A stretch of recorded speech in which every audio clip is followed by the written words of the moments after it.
had to make the font really big to make it look as if there was a lot in this small unit, but there's not at all. So this is technical implementation, covering networking and connectivity. So what do you need to know then? You need to know about peer-to-peer networks, and you need to know about client-server networks. Now, possibly without knowing it, you've probably used both of these types of network. Peer-to-peer is more along what you would find at home and in kind of trusted environments, maybe in small offices and certainly at home as well. Whereas a client-server network is certainly what we have in our school, and the majority of schools have a client-server network set up. So we'll start with client-server because that's usually what most people are more familiar with. So a technical description of a client-server network is where there are several client machines. Now in our school there are hundreds, and all of these machines access and use all of the resources that are available on the different servers that we have in schools. And some of the servers that we have are a file server, which allow us to centrally store files. Now that's really important, this central storage. With the file server, it also allows shared access to files and multi-user access, which means people can work in the same document at the same time. We also have a web server, which is what we use to create filtering to allow certain websites to be accessed from within our network, as well as to cache and store visited web pages as well to make it faster to access pages that have already been visited, as well as everyone to share an internet connection as well.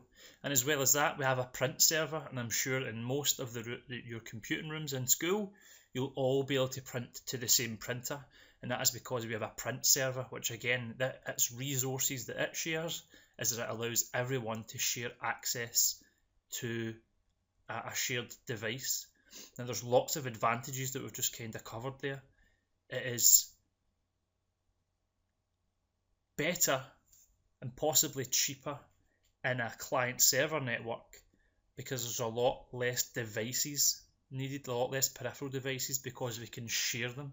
Now it's not exactly cheaper to set up a client-server network compared to peer-to-peer here all the time, because we have to go and buy all of the hardware devices that we need to set up a client-server network, which are all of these servers.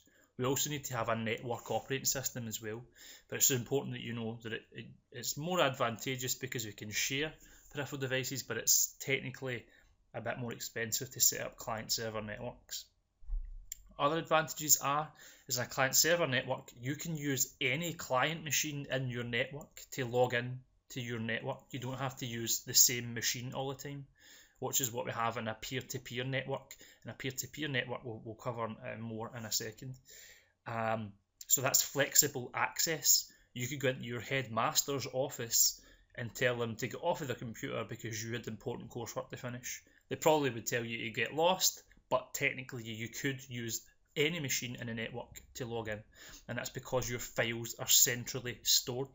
Now that central storage has another big advantage, in that one person, usually the network manager, is responsible for backing up the central server, which is a big advantage over peer-to-peer.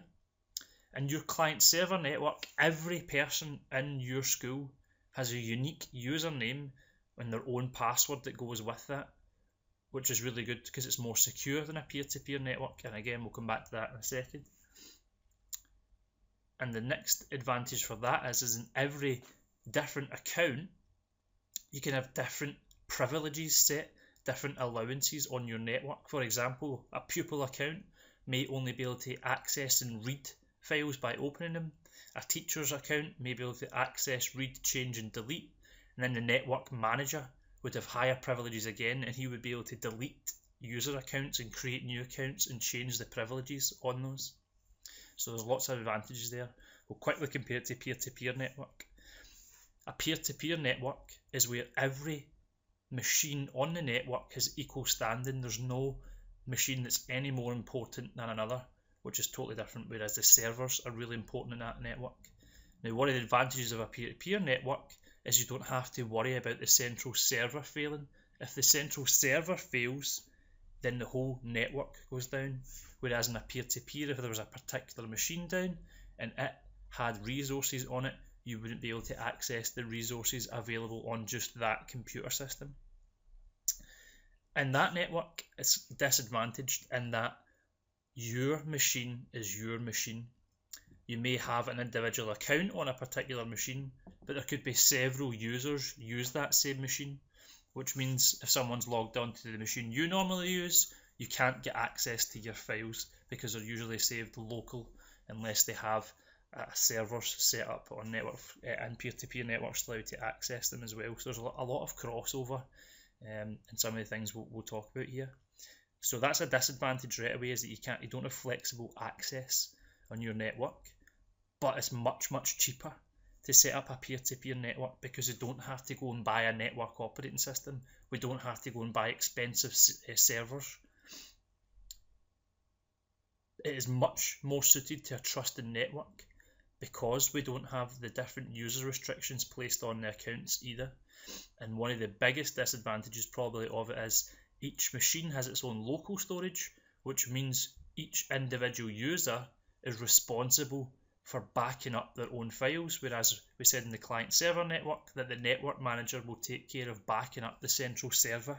So that's a huge advantage client-server networks has over them, and it's really important that you know a couple of advantages and disadvantages for each. Keeping on the kind of networks theme, you may also be familiar with a wide area network and a local area network, and hopefully we'll put another video up to kind of go over them a bit more, but just for kind of background to the next parts we're going to talk about, we've got a wide area network, WAN, which covers a larger geographical area, and a LAN, a local area network, which is be more likely to cover a small office or a building. And all of these networks connected together eventually gives us the internet, which is just a network of networks. And the ways of connecting up our peer-to-peer and our client servers and our LAN and our WAN could be wired, it could be optical, and it could be wireless.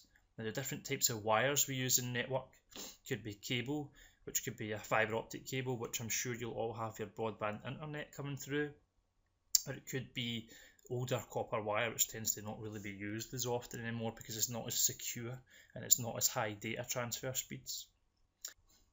So what we've got from those there is wired, which is the kind of cable, the copper wire, which is kind of older, slower data transmission medium, which is a lot slower and it's a lot less secure than optical, which uses fibre optics, which if you go and read up on it, is pretty much what most people have their home broadband transmitted through, and it's really high speed and it uses kind of reflection of light. And as well as that, I'm sure you'll all know about wireless data transmissions as well, and if you go to most shops and cafes, they'll have Wi-Fi. Sometimes it's free, sometimes it's not free. We've got other types of wireless connectivity. We might have Bluetooth and infrared as well, which allow our different hardware devices to communicate over short distances and at quite high speeds now, which are always improving all the time. The data connectivity speeds, so the data transfer speeds, always increasing in all of these situations. So there's a very little amount in this topic, but as you can see, peer-to-peer and client server, there's quite a lot we need to know there. So make sure you're really comfortable with a good couple of advantages for peer-to-peer and your client server networks.